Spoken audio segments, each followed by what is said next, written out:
나는 임마누엘 교회의 성도로서 하나님께서 나를 위해 독생자를 보내주심과 그분을 희생시켜 나를 구원하여 주심을 믿습니다. 그러므로 크리스천의 삶을 살도록 노력하며 하나님과 교회와 가정과 사회에 대한 책임과 의무를 다하겠습니다. 올 한 해 말씀을 결단하고 실천하여 이웃들에게 덕을 끼치며 내가 서 있는 곳에 하나님 나라를 만들겠습니다.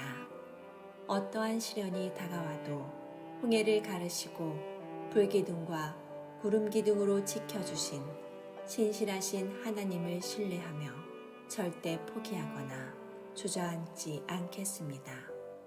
악한 영이 신앙인들을 흔드는 세상에서 주님이 우리의 생명의 주인이심을 믿으며 예수님의 제자된 본분을 잃지 않으며 살겠습니다. 나의 성품과 인격과 말과 행동이 예수님을 닮아가기를 노력하겠습니다. 예수님의 이름으로 기도합니다. 아멘.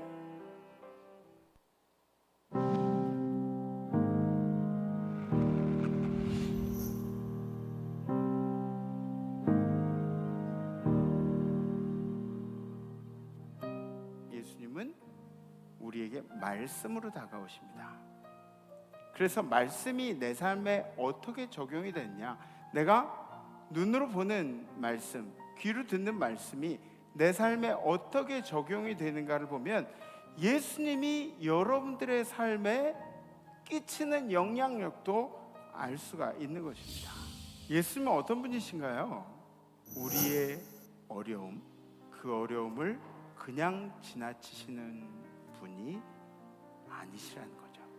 바람이 거스름으로 제자들이 힘겹게 노젓는 것을 보시고 밤 사경쯤에 바다 위로 걸어서 그들에게 오사 지나가려고 하시매, 성경이 분명히 이야기하기는 힘겹게 노젓고 있는 우리들에게, 이 상황 가운데서 벗어나고자 애쓰고 있는 성도들에게 찾아오신다는 건 성경에서 이야기하고 있어요. 힘겨우시더라도 열심히 노를 저으세요. 예수님이 그냥 지나칠 리가 없습니다. 그 풍랑 중에 베드로가 뭐라고 했는지 아세요? 베드로가 대답하여 이르되 주여, 만일 주님이시거든 나를 명하셔서 물 위로 오라고 하소서. 물 위를 걷는 놀라운 일이 벌어졌는데 그것도 잠시 베드로가 물에 빠지기 시작했어요. 예수를 바라봐야 할 여러분들의 눈이 세상을 바라본다면, 파도를 바라본다면 여러분들이 언제 실족해도 이상한 일이 아니에요. 예수께서 즉시 손을 내밀어 그를 붙잡으시며 이르시되 믿음이 작은 자여 왜 의심하였느냐. 우리를 실족시키는 것은 시련도 풍랑도 아니고 의심이라고 말씀하신 거예요. 역경을 이기는 그리스도인이 아니라 의심을 이기는 그리스도인들이 되세요. 여러분들이 그렇게 힘들게 가고 어렵게 가고 있는 그런 인생길일지언정 열심히 노를 젓다 보면 어느덧 예수가 당신의 배에 타고 계신 것을 느끼게 될 줄 믿습니다.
동방 박사 세 사람이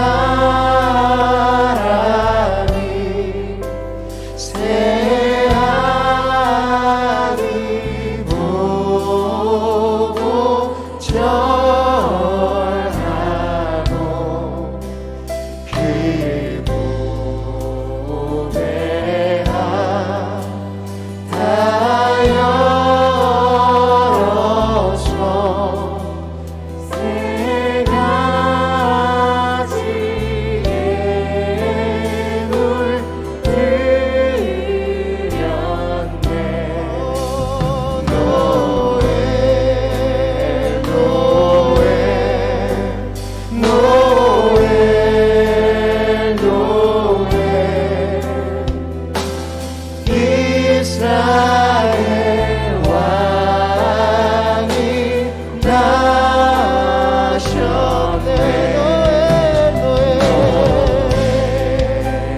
노에 노에 노에 이스라엘 왕이 나셨네.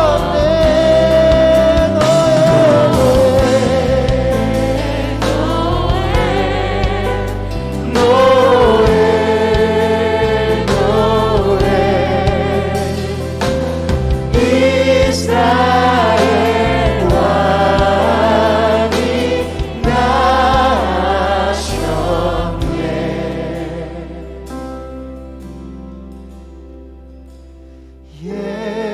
예수의 이름 존귀한 그 이름 예수의 이름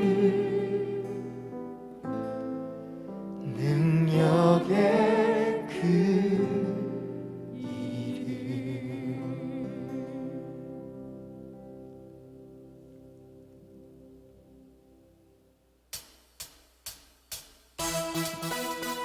할렐루야.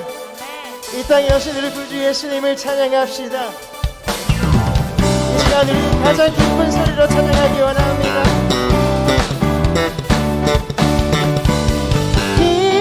기쁘다구 주 오셨네. 만백성 맞으라.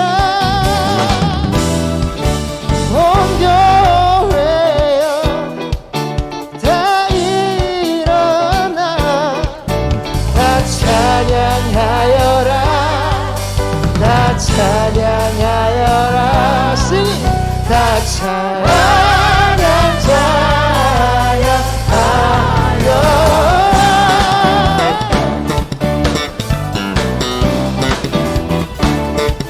우리 주께 영광. 우리 함께 공연합니다. 구세주 구세주 탄생했으니 다 찬양하여라.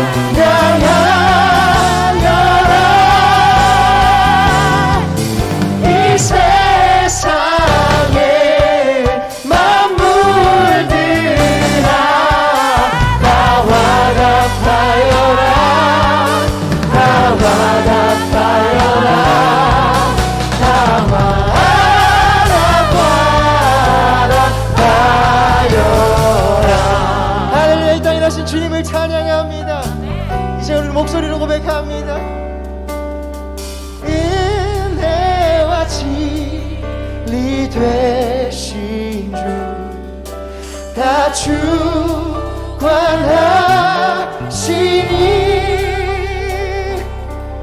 만국 백성 구주 앞에 다 경배하여라. 다 경배하여라.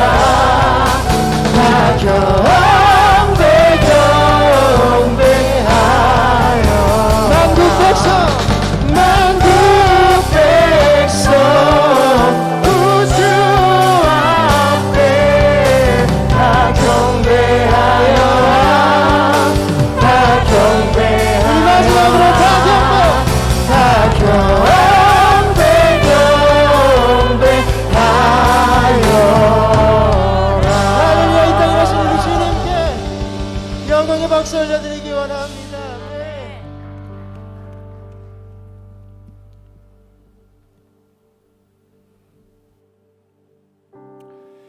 예배를 사모하는 마음으로 인터넷과 유튜브로 예배를 드리시는 성도님들에게 주님의 축복이 늘 함께 하시기를 진심으로 기도드리며 환영합니다. 저는 이경조부장과 4교구를 섬기는 이준우 장로입니다. 우리 집에서 예배 드리시는 가족들과 옆에 분들에게 사랑합니다라고 인사하시기 바랍니다. 사랑합니다. 사랑과 은혜가 풍성하신 하나님 아버지, 새로운 다짐으로 올 한 해를 시작한 지가 엊그제 같은데 벌써 올해의 마지막 달인 12월, 그것도 네 번째 주일을 맞아 하나님의 크신 은혜와 무한하신 사랑에 감사와 영광을 드립니다. 매년 반복되는 수많은 일들이 있었지만 올 한 해를 뒤돌아보며 나의 나된 것은 하나님의 인도하시라는 것을 깨닫고 범사에 감사하지 않을 수 없음을 다시 한번 고백합니다. 하오나 주님, 잘되고 감사할 일들도 제대로 감사하지 못했으며 잘못하고 후회할 일들도 제대로 회개하지 못하였음을 회개합니다. 믿음이 연약하여 때마다 잘못한 일, 후회한 일들이 많이 있었음을 고백합니다. 하나님, 새해는 감사의 조건이 차고 넘치며 기뻐할 일들로만 있게 하여 주시옵소서. 역사를 주관하신 하나님 아버지, 터널이 끝이 보인다던 코로나 바이러스 19의 감염증이 우리나라를 비롯하여 전 세계로 확산되어 하루가 다르게 확진자가 1000명을 넘나들고 목숨을 잃은 자가 늘어나는 가운데 이를 위해 노력하는 방역당국과 의료진들에게 새 힘을 주시고 지혜와 능력으로 방역과 치료에 전념할 수 있게 하옵소서. 또한 이로 인하여 고통과 두려움 속에 하루하루를 보내고 있는 저희들에게 경제적인 어려움이 없게 하여 주시고 아이들과 노약자들의 건강을 지켜주시고 정부의 사회적 거리두기 정책으로 인하여 교회의 사역과 임마누엘 성도들의 신앙생활에 해가 되는 일이 없게 온 교회가 하나 되어 부족하지만 영적인 용사들이 되어 기도하게 하여 주시옵소서. 사랑의 주님, 지금 우리 사회는 계획이라는 미명하에 법치가 훼손되고 권력의 남용으로 국민이 혼란한 가운데 있사오니 우리를 이 혼란에서 구원하여 주시고 강한 자가 약한 자를, 다수가 소수를 감싸고 포용하는 사회가 되게 하시고 공정하고 올바른 방향으로 법이 집행되어 정치권이 안정되고 대통령과 위정자들이 진정으로 국민을 위한 정치를 하게 하시고 가난한 자나 젊은이나 나이든 자나 서로를 배려하고 화합과 협력으로 하나님을 경외하는 나라가 되게 하여 주시고 하루빨리 경제도 회복시켜 주시옵소서. 빛이 되시는 주님, 우리 임마누엘 재단을 위하여 또한 기도드립니다. 새해에는 코로나 전국에서 벗어나 예배가 회복되고 사랑과 은혜가 충만한 교회가 되게 하옵소서. 지역사회의 복음화와 선교의 삶을 잘 담당하게 하시옵고 이 지역사회 주님께서 가르쳐 주신 빛과 소금의 사명을 잘 감당하는 은혜가 넘치는 재단이 되게 하옵소서.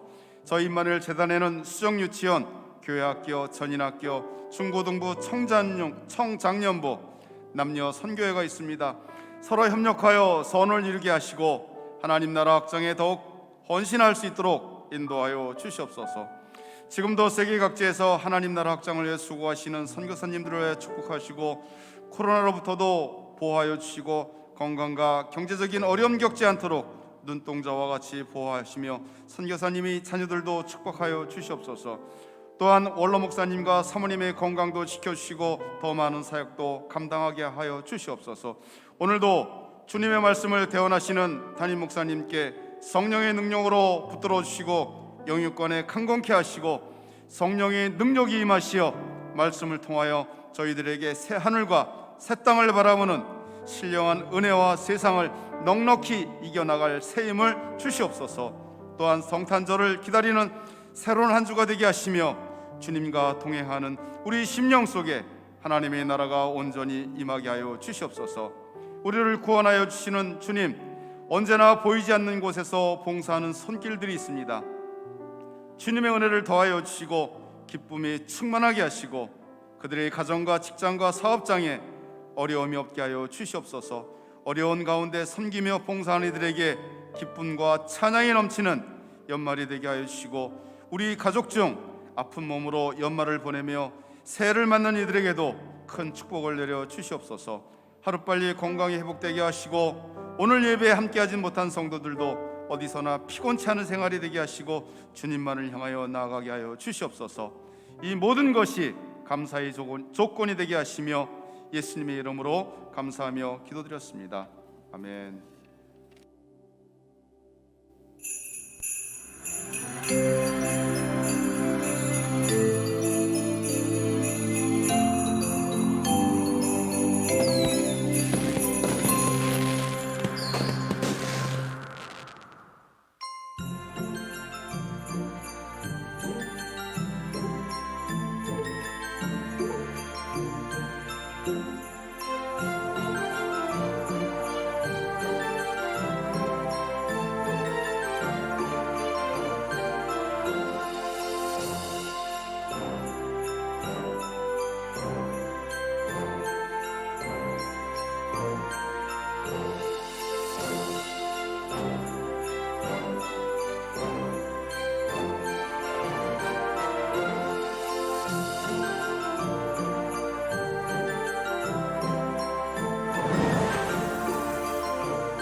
할렐루야. 지금 이 시간은 정성껏 준비한 예물을 드리는 시간입니다. 저희 집에는 보물 상자가 하나 있습니다. 그것은 사역을 하면서 어린이, 학생, 청년을 비롯하여 성도님들, 선생님들, 사역자들로부터 받은 편지와 카드를 모아놓은 상자입니다. 때때로 저는 이 상자를 열어보며 큰 위로와 격려를 받습니다. 왜냐하면 저를 향한 사랑의 마음이 가득 담겨 있기 때문입니다. 비록 그 당시에 받았던 선물들은 다 사용하고 없어졌지만 그분들의 사랑의 마음은 여전히 제 기억에 남아 힘이 되고 용기가 되고 격려가 되고 있습니다. 오늘 이 시간 하나님께 드리는 여러분의 헌금이 하나님을 향한 사랑의 마음이 되기를 원합니다. 하나님께서 끊임없이 우리를 위하여 수고하고 헌신하신다는 사실을 기억하고 하나님을 향한 사랑의 마음으로 정성껏 예물 드리실 때에 비록 물질은 하나님의 나라와 영광을 위하여 귀하게 쓰여지고 사라질지라도 하나님을 향한 여러분들의 사랑의 마음은 하나님의 보물 상자에 남아 영원히 기억될 줄을 믿으시기 바랍니다. 기도하겠습니다. 하나님 아버지, 감사합니다. 예수 그리스도를 알게 해주시고 예수의 이름으로 죄사함을 얻게 해주시고 세상으로부터 구별된 그리스도인이 되게 해주시니 감사를 드립니다. 날마다 무한하신 사랑으로 우리를 지팡이와 막대기로 안위해 주시고 사망의 음침한 골짜기로 다닐지라도 우리를 홀로 두지 않으시고 끝까지 함께해 주시니 감사를 드립니다. 은혜에 감사하는 마음으로 정성껏 예물 올려드립니다. 이 예물을 기쁘게 받아주시고 예물이 쓰이는 곳에 어둠이 물러가고 하나님의 나라가 임하게 하여 주시옵소서. 예물을 드린 성도들의 사랑의 마음을 영원히 기억하여 주시고 가정과 사업, 직장 위에 하나님의 은혜와 복을 넘치도록 부어주셔서 그 모든 것들로 하나님의 영광을 나타내게 하시고 주님의 몸된 교회를 든든히 세우는 일에 헌신할 수 있게 하여 주시옵소서. 감사드리며 우리 주 예수 그리스도의 이름으로 기도드립니다. 아멘.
우리 힘차게 인사하시죠. 샬롬 임마누엘. 네, 반갑습니다. 뭐 텅 비었는데 어쨌든 반갑습니다. 다 미디어로 함께하고 계시죠? 네. 오늘 우리 참희 집사님이 생명의 양식 찬양으로 영광을 돌렸는데, 제가 오늘 찬양 이렇게 들으면서 좀 느낀 점이 있어요. 물론 찬양도 굉장히 은혜가 되고 좋은데, 근데 사실 저분이 이제 어렸을 때 이렇게 같이 자라면서 저한테 오빠 오빠 그러던 사람이에요. 그러니까 어렸을 때 이 임마누엘 재단에서 큰 사람들이 다시 밖에 나가서 공부하고, 그리고 다시 재단을 섬기러 들어오고, 또 그 자손들이 함께 신앙생활하고, 이런 게 제가 보기에는 참 이런 게 좀 가족적인 교회고, 또 우리가 후대들한테 물려줘야 할 그런 신앙들이 아닌가, 이런 생각을 하면서 너무너무 감사했습니다. 지금 우리 가브리엘 찬양대 고등부 아이들이 이렇게 지도하고 계신데 감사합니다. 하나님께서 큰 은혜 받으신 줄 믿습니다. 오늘 사실은 이 당회로 예정되었던 날이에요. 예배 끝나고 당회가 있는 날인데, 오늘 이 당회원들이 모일 수 있는 상황이 아니에요. 모인다 그래도 우리가 뭐 이렇게 많이 모일 수 있는 상황이 아니어서 당회 자료를 2층에다가 보관을 해두었습니다. 그러니까 여러분들 중에, 당회원들 중에 궁금하신 분들은 가셔서 이 당회록을 이렇게 한번 보시고, 가져가실 수는 없어요. 그러나 이제 보시고 확인하실 수 있고, 또 이게 교리와 장정상으로 당회 규칙에 대해서 이제 좀 궁금하신 분들이 있으실 텐데, 올해는 장로님들 선출이 없습니다. 그리고 결의사항들이 그렇게 많지 않기 때문에 교리와 장정상으로는 이 서면으로 지나가도 괜찮은 그런 정도의 큰 문제는 없다고 그렇게 생각이 됩니다. 그런데 혹시 여러분들 중에 그래도 당회 지나가야 되는 거 아닌가 하는 그런 불편한 마음이 있으신 분들을 위해서, 내년 1월 전에 우리가 모일 수 있는 상황이 되면, 그러면 이제 1월 전에라도 언제든지 이제 당회 시간을 잡아서 또 여러분들에게 통보 드리도록 하겠습니다. 그러니까 마음 불편해하지 마세요. 또 당회 한다 그래도 잘 나오지도 않으면서 막 안 한다 그러면은 불평하고 그러면 안 돼요. 아셨죠? 네. 감사합니다. 지난주 우리 결단은 예수를 의심하지 않겠습니다라는 결단이었죠. 그래서 우리 신앙의 가장 강력한 장애물은 뭐 경제적인 어려움이나 건강상의 문제나 이런 것들, 우리의 삶의 여러 가지 문제들이 우리의 어려움들이 아니라는 거죠. 신앙의 어려움들이 아니라는 거죠. 우리 신앙의 가장 큰 위기는 예수를 의심하는 겁니다. 예수를 의심하는, 예수에 대한 의심, 내세에 대한 의심, 예수가 나를 인도하심에 대한 의심, 이런 것들이죠. 근데 여러분들, 올 한 해를 지나면서 우리가 얼마나 다양한 상황 가운데 직면했습니까? 이 코로나도 지나고 어려움도, 경제적인 어려움도 지나면서 올 한 해를 인도하신 주님께서 앞으로도 여러분들의 삶을 인도하심을 의심하지 않고 그리고 살아가시는 우리 임마누엘 성도님들 되시기를 주님의 이름으로 간절히 축복합니다. 아멘. 우리 성경 말씀 함께 보시겠습니다. 오늘 선포하실 하나님의 말씀은 누가복음 1장 46절로 55절까지의 말씀입니다. 마리아가 이르되 내 영혼이 주를 찬양하며 내 마음이 하나님 내 구주를 기뻐하였음은 그의 여종의 비천함을 돌보셨음이라. 보라, 이제 후로는 만세의 날을 복이 있다 일컬으리로다.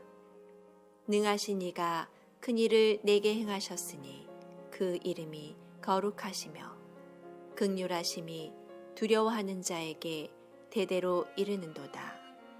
그의 팔로 힘을 보이사 마음의 생각이 교만한 자들을 흩으셨고 권세 있는 자를 그 위에서 내리치셨으며 비천한 자를 높이셨고 줄이는 자를 좋은 것으로 배불리셨으며 부자는 빈손으로 보내셨도다. 그 종 이스라엘을 도우사 긍휼히 여기시고 기억하시되 우리 조상에게 말씀하신 것과 같이 아브라함과 그 자손에게 영원히 하시리로다 하니라. 아멘. 아멘. 아멘. 이제 크리스마스 분위기가 이제 막 나야 하는 크리스마스 시즌인데, 근데 좀 아쉽죠? 많이 아쉽습니다. 이 지구상을 통틀어서, 지구상에 있는 날들을 통틀어서 가장 큰 명절이 언제인지 아십니까? 크리스마스죠. 크리스마스. 크리스마스는 전 세계인의 축제입니다. 전 세계인의 축제. 물론 우리가 석가탄신일도 좋아해요. 왜냐? 그날은 빨간 날이기 때문에. 그래서 우리가 좀 이렇게 마음에 또 육신에 쉼을 얻을 수 있기 때문에 석가탄신일도 우리가 뭐 싫어하진 않아요. 그런데 세계 모든 사람들이 석가탄신일을 축하하고 즐기진 않아요. 명실공히 이론과 실제가 같은 전 세계 가장 큰 축제는 다 같이 크리스마스.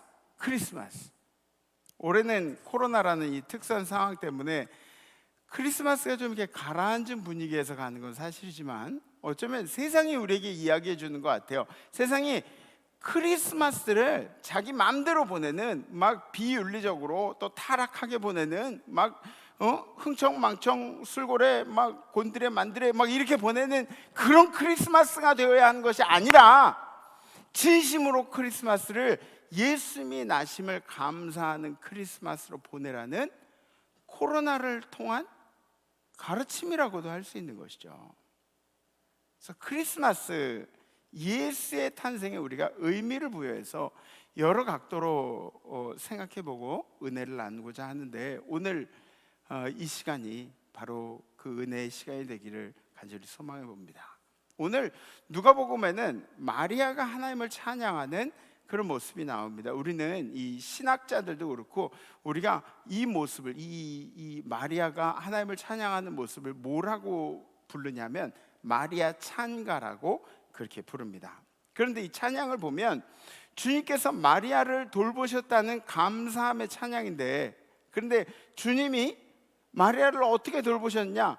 뭐 여태까지 어떻게 돌보셨다는 그런 얘기가 아니라 앞으로 이루어질 일에 대해서 예수님을 낳고 그러고 나서 예수님을 낳았기 때문에 영광스럽습니다 그러면서 찬양한 것이 아니에요. 예수님이 자신을 통해서 나올 것을 예언한 천사 가브리엘의 이야기를 듣고 그걸 믿으면서 하나님을 찬양하는 거죠. 그 믿을 수 없는 이야기가 나에게로 가져오면서부터 나와 밀접한 사건이 되는 거죠. 말씀을 대하는 우리의 자세가 그래요. 성경 말씀을 보면서 이 믿을 수 없는 이야기가, 아니 이 신화 같은 이야기가, 이 도저히 믿기지 않는 이야기가 하면서도 그 이야기를 믿음으로 내 인생 가운데 가져오는 거죠. 말씀을 대한 우리의 자세가 마리아와 같아야 한다는 것입니다. 그래서 누가복음을 뭐라고 이야기하냐면 누가복음을 보편적인 성경이라고 그렇게 이야기를 합니다. 보편적인 성경이라는 것은 뭐냐면 높고 낮음이 없이 평등한 복음이다. 모든 사람들이 느끼는 평등한 복음이다라고 해서 생긴 말입니다. 누가복음을 읽고 그리고 그 읽는 모든 사람들이 공감할 수 있는, 천대받는 여자, 힘없는 어린아이, 공감받지 못하는 이방인들, 나그네들, 이런 사람들에게 예수님께서 문을 개방하시는 거예요. 누가복음에서 예수를 버림받은 인생들의 친구로 묘사하고 있기 때문에 그렇습니다. 우리 인간들은 버림받은 사람들인데 그 버림받은 사람들의 친구가 바로 예수가 되어주시는 거죠. 그리고 올 말씀에 이 마리아와 같이 이 여인이 메시아로 인해서 기뻐하고 또 그 여인이 그저 평범한 목수의 아내가 될 것이고, 그리고 이러한 사람들에게, 여자에게, 평민에게, 소외받은 사람들에게 주의 은혜를 내리심을 감사하고 있는 그런 내용이죠. 마리아 찬가 내용은 이렇습니다. 이 첫 번째, 그의 이름이 거룩하심을 인해서, 그러니까 능하신 이가 큰 일을 내게 행하셨으니 그 이름이 거룩하시며, 두 번째, 교만한 자를 흩으셨고 그의 팔로 힘을 보이사 마음의 생각이 교만한 자들을 흩으셨고, 세 번째, 비천한 자를 높이셨고 권세 있는 자를 그 위에서 내리치셨으며 비천한 자를 높이셨고, 네 번째, 줄이는 자를 좋은 것으로 배불리셨으며 부자는 빈손으로 내보내셨다. 이건 똑같아요. 줄이는 자를 좋은 것으로 배불리셨으며 부자는 빈손으로 보내셨다. 그러니까 그 당시의 사회적인 상황들을 우리가 말씀을 읽으면서 좀 이렇게 알게 하는 구절들 아니겠습니까? 나라는, 지금 이스라엘은 로마에 압제되어 있는 그런 상황들이죠. 국민들은 피지배계층이라고 그렇게 불립니다. 우리나라도 그런 일들을 겪었잖아요. 뭐 어려운 일본에게도 붙잡혀 있어보고 또 중국에도 속국이 되어보고 뭐 이런 일들이 있었잖아요. 힘 있는 자들은 과연 누굴까요? 로마 제국의 권력자들, 그리고 그들의 권력에 빌붙어 사는 유대인들, 자신의 힘을 막 이 빌붙어 가지고 나타내는 그런 유대인들. 평민들은 누구예요? 평민들은 항상 줄여야 됐고, 그리고 그 권력자들, 힘 있는 자들이 득세하는 세상이었음을 우리가 성경을 통해서도 알 수가 있는 거죠. 게다가 여성들은 어때요? 여성은 사회적인 소외 계층 중에 한 명이었습니다.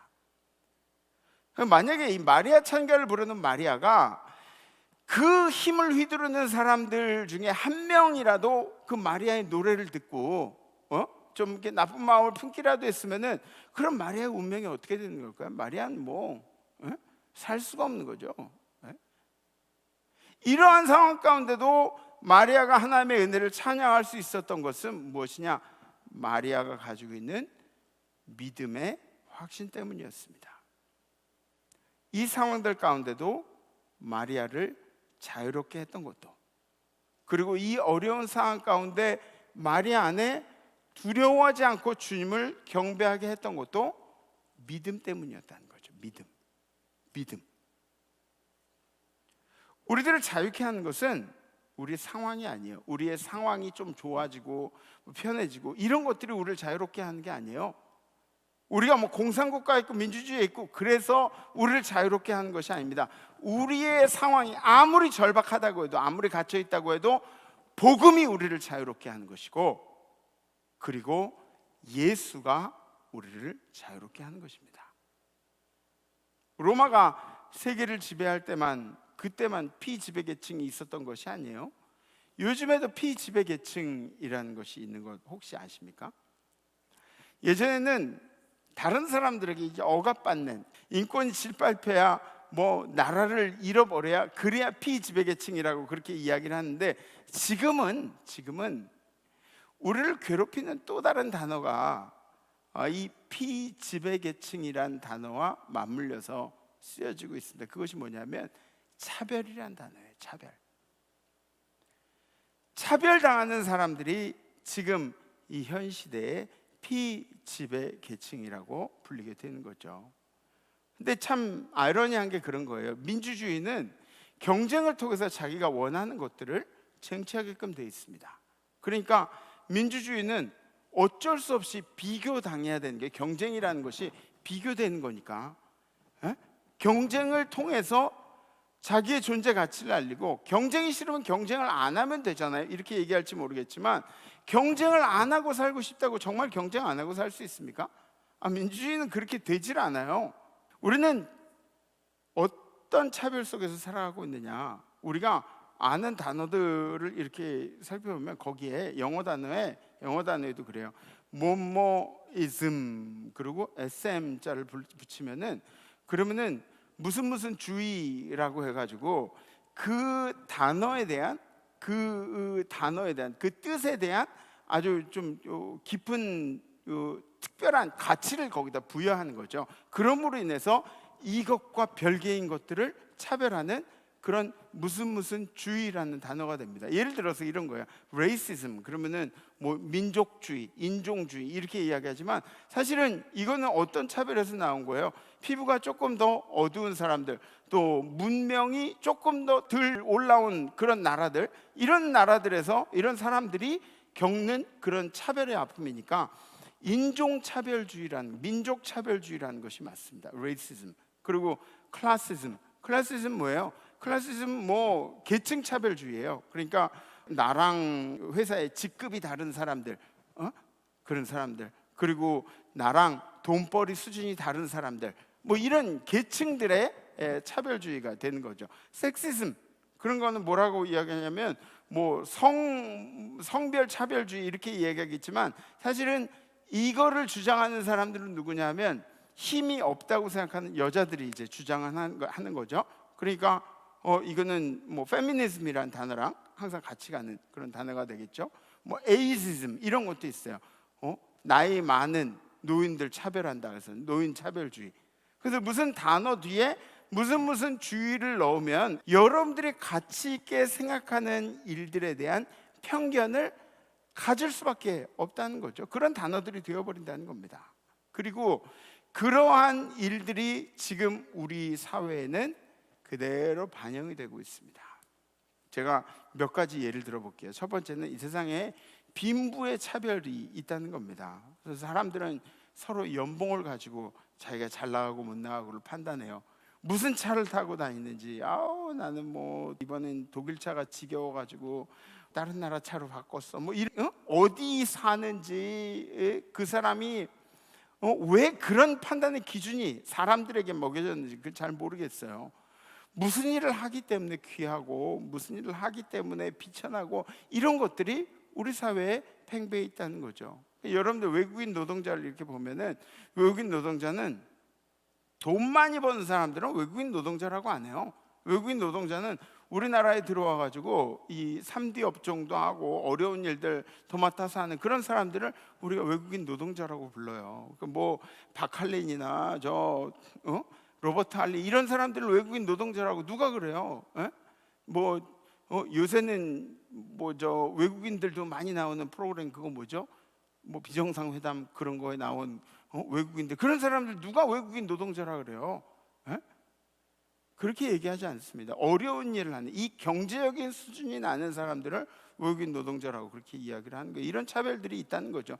우리나라에도 이민 1세대들 중에 우리나라에서 미국으로 건너가서 이민자 생활을 하는 분들 중에 그분들 중에 특징이 뭐냐면 뭐 가면은 인맥도 없고 뭐 힘든 일들을 하면서 청소도 하고 접시도 닦고 그러면서 돈을 벌면은 가장 먼저 하는 게 뭐냐면 좋은 차를 산대요. 외제차들, 독일 차들. 왜? 그 차들 몰고 다니면 사람들이 무시 안 하니까. 무시 안 당하려고. 이게 남의 얘기가 아니에요. 남의 얘기가 아니에요. 우리 어르신들이 겪었던 이야기이기도 합니다. 두 번째는 이 세상에는 외모의 차별이 있어요. 외모의 차별. 있어요, 없어요? 정말 솔직히 있어요, 없어요? 외모의 차별 있어요. 외모의 차별 상당히 심합니다. 우리나라.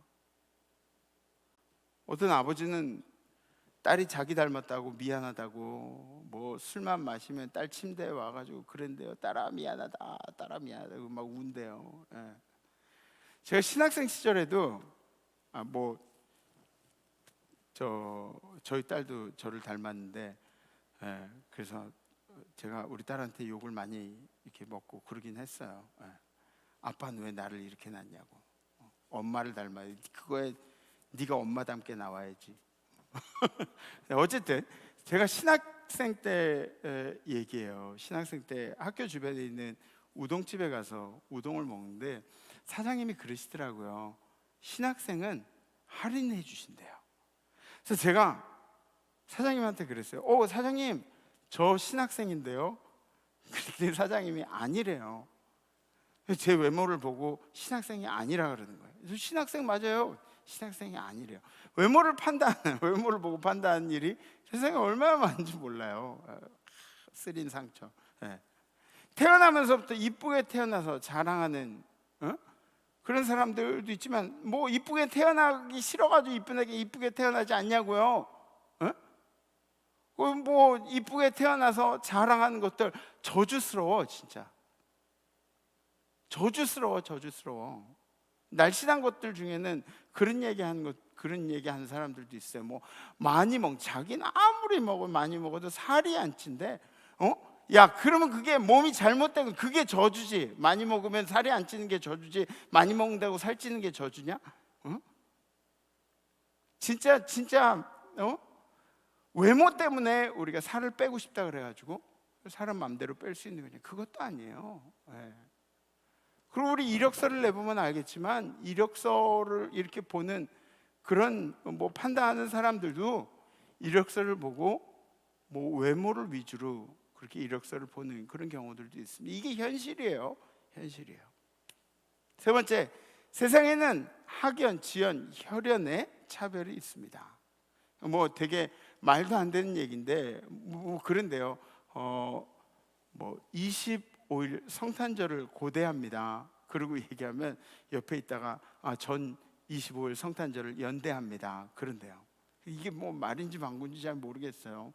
그러니까 자기가 나온 학교에 대한 자부심을 갖는 것도 좋고 뭉치는 것도 좋은데, 음악 하시는 분들은 아마 아실 거예요. 음악 하시는 분들은 자기 학교 사람들 챙기기가 엄청 바빠요. 실력이 있고 없고 그거는 어느 정도 실력이 되고 그러면은 자기 학교 사람들 막 이렇게 챙기기 바쁘대요. 음악 하시는 분들뿐만이 아니에요.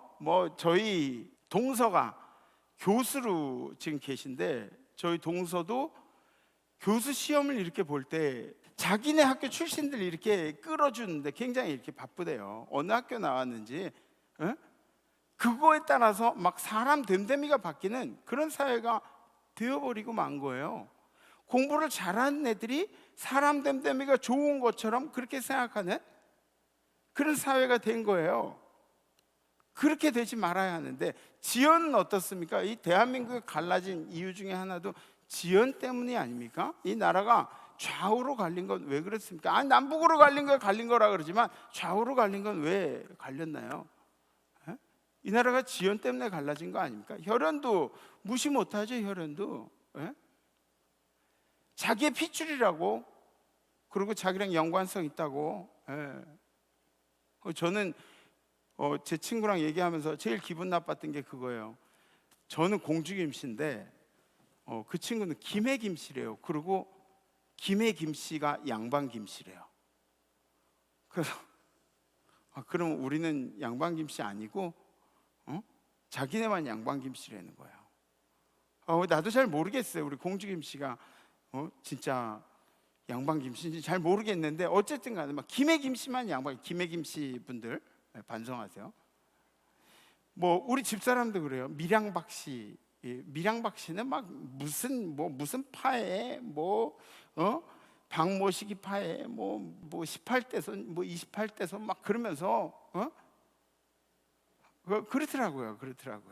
근데 여러분들, 뭉치는 거는 좋은데 뭉치다 보니까 그 뭉치는 안에 들어가지 못하는 사람들은 차별을 느낄 수밖에 없다는 거죠. 교회도 마찬가지. 교회도 이 안에서 똘똘 뭉쳐있는 사람들은 아무 문제가 없어요. 근데 교회 안에 그 똘똘 뭉치는 가운데로 들어가지 못하는 사람들은 차별을 경험하게 된다는 거죠. 네 번째, 세상에는 장애에 따른 차별이 있습니다. 장애가 문제가 되는 건 왜 문제가 되는지 아세요? 장애가 있기 때문에 세상 사는 게 힘든 건 맞는데, 장애를 가지신 분들이 세상으로 나오기 힘들어하는 이유는 움직이기 불편해서가 아니에요. 사람들의 인식 때문에 그래요.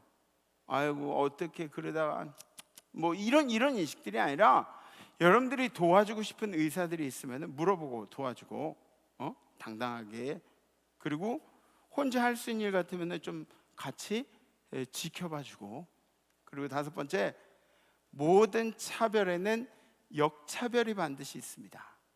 그러니까 아주 작은 소수를 위한다고, 그 사람들을 위한다고 대다수를 막 역으로 차별해버리는 그런 경우들도 있어요. 이런 걸 조심해야 돼요. 오히려 가졌기 때문에, 잘생겼기 때문에, 날씬했기 때문에, 얼굴이 반반해서, 돈이 많아서, 좋은 차를 타서, 좋은 집에 살아서 이분들 또한 역차별 당할 그런 의무가 없는 거예요. 의무가 없는 거예요. 역차별이 이게 굉장히 무서운 겁니다. 예수님이 그런 사회를 원하셨겠느냐고요.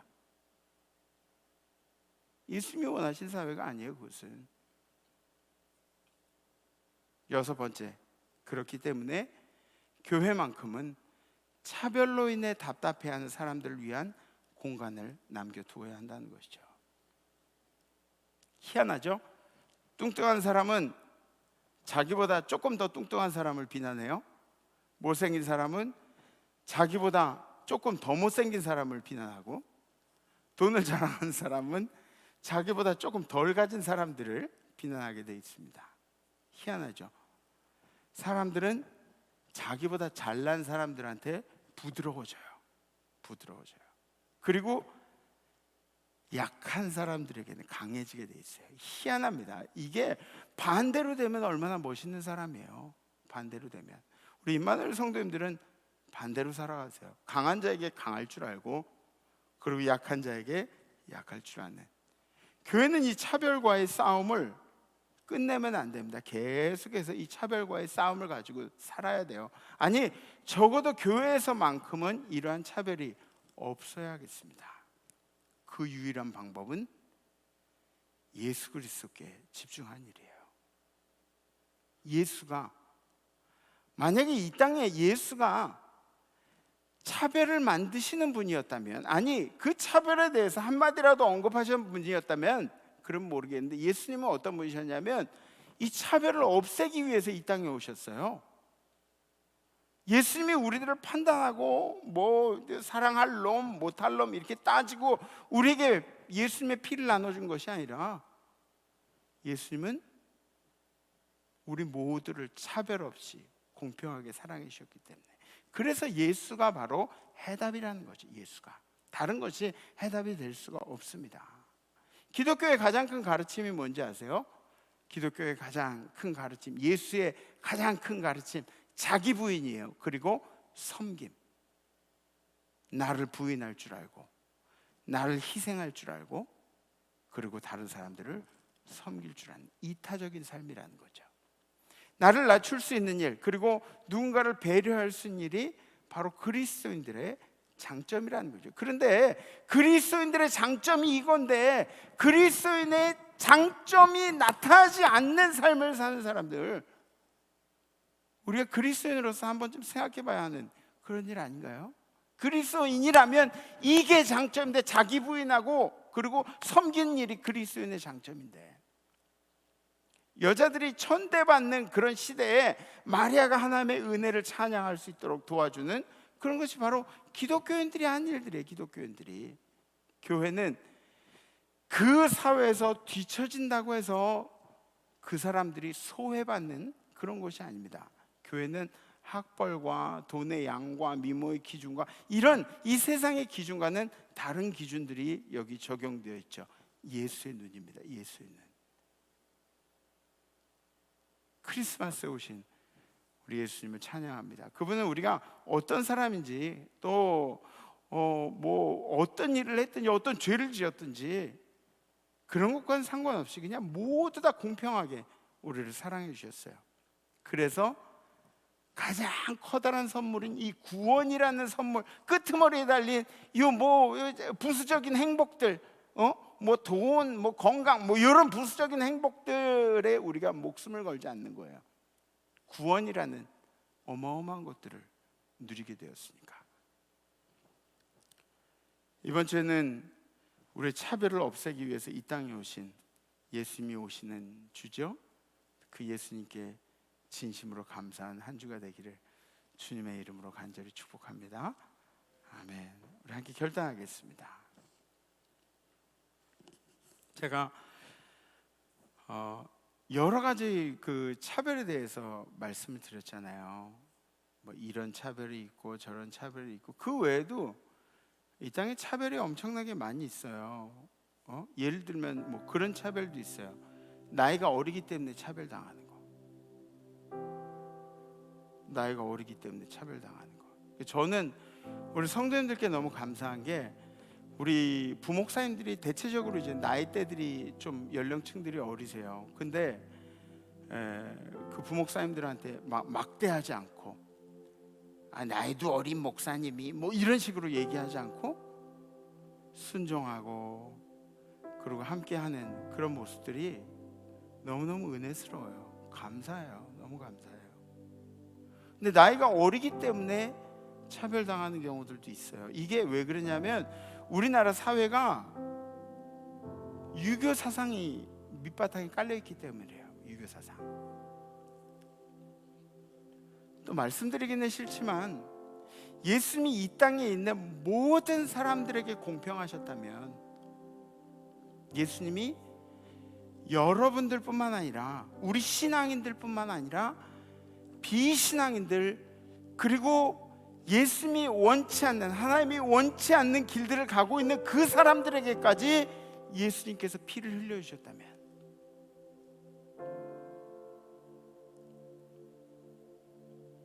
우리 사회에 함께 살아가는 물론 동성애나 이단 사상들 가지고 있는 그런 사람들은 교리적으로 비판받아야 마땅합니다. 교리적으로. 그리고 교리적으로 지적을 해야 마땅해요. 그거는 하나님의 가르침과 다르다는 것이 마땅해요. 그런데 그 사람들의 영혼들이 차별받지 말아야 할 것은 예수님께서 우리에게 하신 이야기 아닐까요? 그렇다고 해서 제가 동성애 차별법 뭐 이런 것들을 옹호한다 이거 아니에요. 이거는 또 다른 얘기들이 있어요. 다른 얘기들이 있어요. 그런 건 아니에요. 우리는 그런 거는 반대해요. 그런데 그들의 영혼들까지 차별하지 말아야 할 의무가 우리들에게 있다는 거죠. 왜? 예수님이 우리를 위해 피 흘리셨듯이 그들을 위해서도 피 흘리셨기 때문에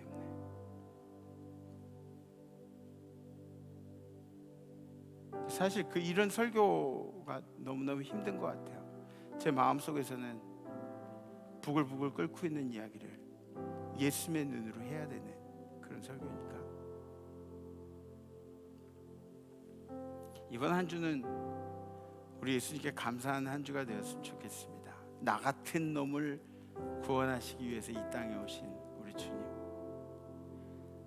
왜냐하면 이 크리스마스는 예수님의 생일을 축하하는 그런 자리가 아니라 예수가 당신 때문에 이 땅에 오신 당신을 위한 크리스마스이기 때문에 여러분들을 위한 크리스마스이기 때문에 크리스찬이 된다는 게 하루아침에 그냥 뭐 난 크리스찬이에요 그러면 크리스찬 되는 건가요? 우리 고백은 하루아침에 할 수 있을지 모르겠지만 여러분들이 크리스찬이 된다는 것은 매일매일의 몸부림 크리스찬으로서 살아가기 위한 몸부림이 필요한 거죠.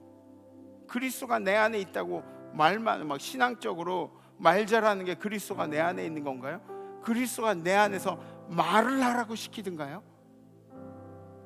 그리스도가 내 안에 있다는 얘기는 그리스도가 내 삶을 움직이신다는 이야기예요. 그리스도가. 그래서 이번 주에 우리가 이런 결단을 한번 해볼게요. 어떤 결단이냐면 이번 주에 많은 사람들이 이제 보고 만나고 그럴 텐데 그 사람이 어떤 사람들이든 간에 편견 없이 사람들을 보는 거예요. 저 사람 진짜 미워 죽겠는데 그런 사람들도 편견 없이 바라보고 그 사람이 뚱뚱하든 날씬하든 잘생겼든 못생겼든 그 사람이 부자든 아니든 편견 없이 바라보는 거예요. 편견 없이.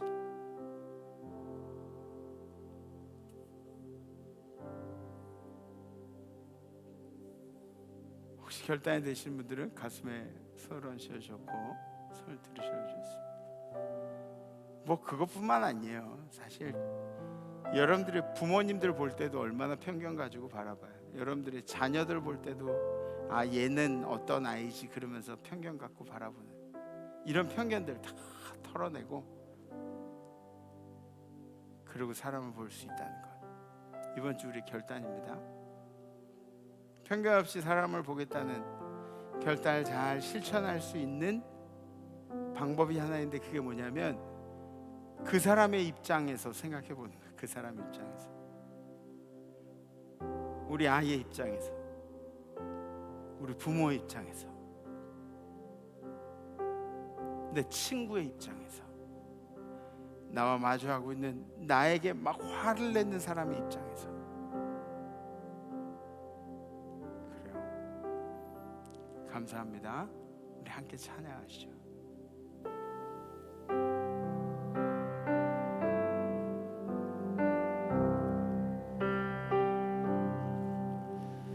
예수 사랑하시는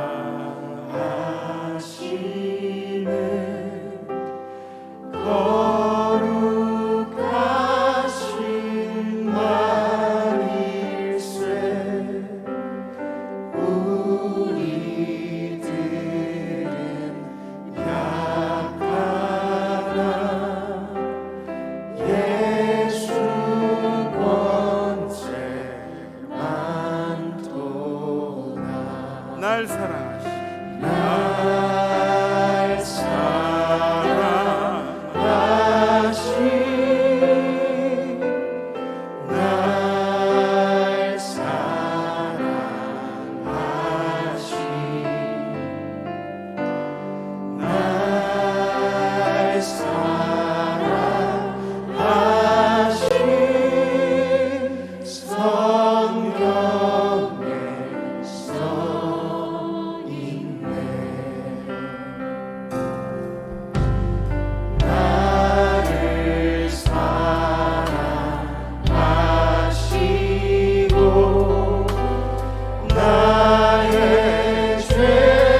주님, 예수의 피는 오로지 우리들만의 것이었다는 것을 주장하고 고집하던 우리들이 얼마나 어리석은 사람들이었던가 이 시간에 다시 한번 회개합니다. 주님께서 이 땅에 있는 모든 사람들에게 이 세상을 너무너무 사랑하셔서 피를 흘리시고 생명을 바쳐주심을 우리가 잠깐 잊어버립니다. 주님, 이번 한 주간은 예수님이 피 흘리시면서 사랑하신 그 영혼들을 우리가 편견 없이 바라보자는 그런 결단을 내렸습니다. 교리적으로 잘못됐다고, 믿는 자가 아니라고 먼저 우리 머릿속에 편견을 갖고 대했던 모든 이들을 편견 없이 바라볼 수 있는 예수의 눈을 우리에게 허락하여 주시옵소서. 이번 크리스마스는